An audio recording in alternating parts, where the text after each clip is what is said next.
Shalom. Jean chapitre 10, à partir du verset 30, le Seigneur Jésus-Christ dit, « Moi et le Père, nous sommes un. » Alors les Juifs prirent de nouveau des pierres pour le lapider. Jésus leur dit, « Je vous ai fait voir plusieurs bonnes œuvres venant de mon Père, pour laquelle me lapidez-vous » Les Juifs lui répondirent, « Ce n'est pas pour une bonne œuvre que nous te lapidons, mais pour un blasphème, et parce que toi, qui es un homme, tu te fais Dieu. » Nous voyons ici, les Juifs ont voulu lapider Jésus-Christ parce que ils ont dit, il blasphème, parce que toi qui es un homme, tu te fais Dieu. Et quand on voit au verset 36, le Seigneur dit, celui que le Père a sanctifié et a envoyé dans le monde, vous lui dites, tu blasphèmes, et cela parce que j'ai dit, je suis le Fils de Dieu.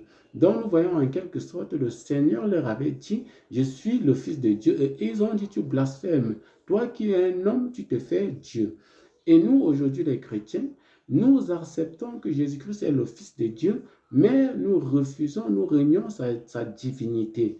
Et les Juifs ici avaient compris, le Seigneur disant qu'il est le Fils de Dieu, veut tout simplement dire qu'il est Dieu. C'est pour ça qu'on voit au verset 34, le Seigneur leur répondit, n'est-il pas écrit dans votre loi?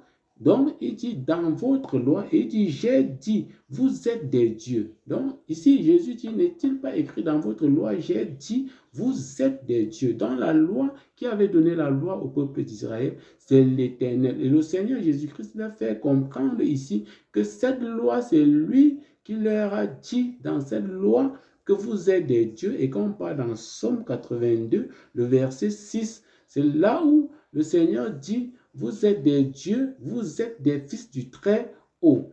Le Seigneur Jésus-Christ est Dieu selon la parole. Quand on parle dans 1 Jean chapitre 5, le verset 20 nous dit, nous savons aussi que le Fils de Dieu est venu et qu'il nous a donné l'intelligence pour connaître le véritable, et nous sommes dans le véritable en son Fils Jésus-Christ. C'est lui qui est le Dieu véritable et la vie éternelle.